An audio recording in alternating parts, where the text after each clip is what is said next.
Hal Jordan and the Green Lantern Corps, issue 45. What do you think, guys? Think I can make a cool Green Lantern? Got my Green Lantern hat, got my Green Lantern ring, and I got my, it's an Iron Man shirt. And it doesn't fit, does it?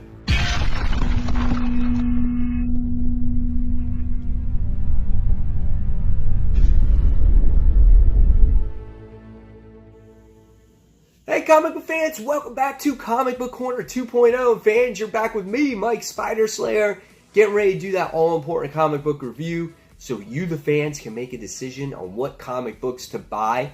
And today, guys, we're talking about DC's Hal Jordan and the Green Lantern Corps. This is issue number 45 as this continues the Darkstars story. I think this is part 3 of the actual story. Yeah, this has been really good. This book is written by Robert Venditti, and the artwork is done by Ethan Van Sciver. The artwork is absolutely gorgeous in this book from the first page to the last page. It's so consistent. Van Sciver's artwork is phenomenal. When you see Atomic Skull in here, he's awesome. When you see a random lantern in there, they're awesome. It doesn't matter who he draws, they're all awesome. They look great, and Hector Hammond's in this issue as well. He looks very cool too.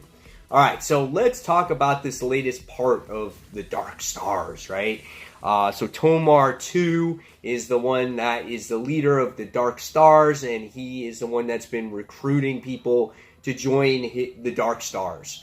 Okay, the Green Lanterns have been warned, if they interfere, they get killed. That's basically what happens. So in the last couple of issues, we've been seeing some recruitment going on, and this continues in this particular issue as well.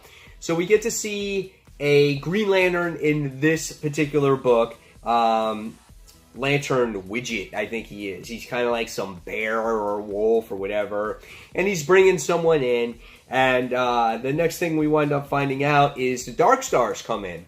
And this Widget Lantern is like, hey, listen, he's like, this is the Green Lantern law. This is the way things are going, not by you fakers. And the next thing you wind up seeing is, boom, they just obliterate the Green Lantern, and he's dead. He's got a big hole in his face. He's got holes in his arms and his back. These guys don't play. Don't fuck with them. All right. So the next thing we wind up seeing is we go back to the way the last issue ended as Hal Jordan now is trying to rescue Hector Hammond, and he comes face to face with Atomic Skull in this particular issue. And so what happens is he doesn't want to fight him. He just says, hey, listen, I want to rescue him. I need his help. And Atomic Skull, you know, you're a good guy here. Try to do the right thing. But next thing we wind up seeing is that Atomic Skull loses his powers. He kind of is getting strangled or whatnot. And Hector Hammond rises, and dude looks awesome in this issue, man. I love him. He's just got this big head, little body. He's awesome. So going forward now, we go back to John Stewart, and so he goes to Zod, and he starts sitting there explaining to Zod why he needs Zod's help. He tells the story about the Darkstars and how important it is that he helps them. And there's a motive there for Zod when you read this issue about why Zod should help John Stewart. And it goes back to Krypton, which I thought was very interesting and very tactical on John Stewart's part on getting Zod on his team to help stop the Darkstars. So as we go to Space Sector 1974, which is a year before I was born, but it's funny how it's at Space Sector.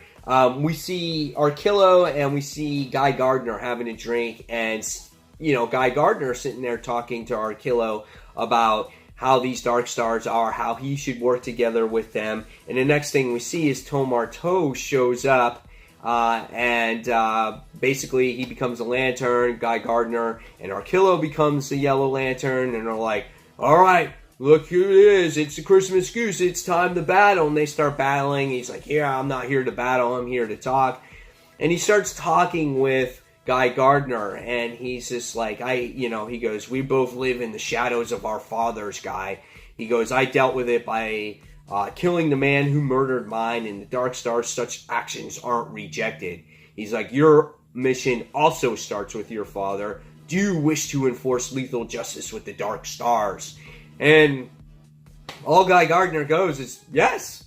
And he, right away, it's just like, boom, adapting to psychology. It's just like, he's part of the Darkstars now. It was just one word, and it goes, Guy Gardner of Earth, you've been enlisted into the Darkstars. Was he just answering a question? And right away, it felt that he was worthy, and the armor took him over? Because there was, like, no fight whatsoever in Guy to becoming a Darkstar. Or was this in his plans, and he's going to try to fight them from the inside? So that will be interesting to see what happens there. So as the issue goes along, we come to the end, and we get to see Hal Jordan trying to convince Hector Hammond not to kill the Atomic Skull, because if he does, he's going to leave him there, and he's not going to help him fight the Darkstars. And he goes, if you want to be a hero, you're not going to kill Atomic Skull. So after some convincing, he doesn't kill him. They leave Atomic Skull behind, and Hector Hammond becomes the hero. And he sits there and he goes, look at me, I'm a hero. And he's like all excited about that. And that's how the issue ends. So what did I think about this book? I thought it was awesome. I love this story arc. It is phenomenal. And it's a great story arc to end Robert Vendetti's run. I am so sad to see him go. After a rough start in the New 52, probably based off of editorial, I didn't think he did such a great job at creating kind of like his version of Hal Jordan. But when Rebirth came along and Hal Jordan is Hal Jordan again, I think he's writing a phenomenal Hal Jordan and the Green Lantern Corps. I think they're great characters in here. My problem with this issue was Guy Gardner. If this is how he was convinced by a one-word answer and he's a Darkstar now, I'm disappointed in that there wasn't more fight in him. Now, if his plan was to become a Darkstar and fight from within, I think that makes sense. But that's still yet to be determined.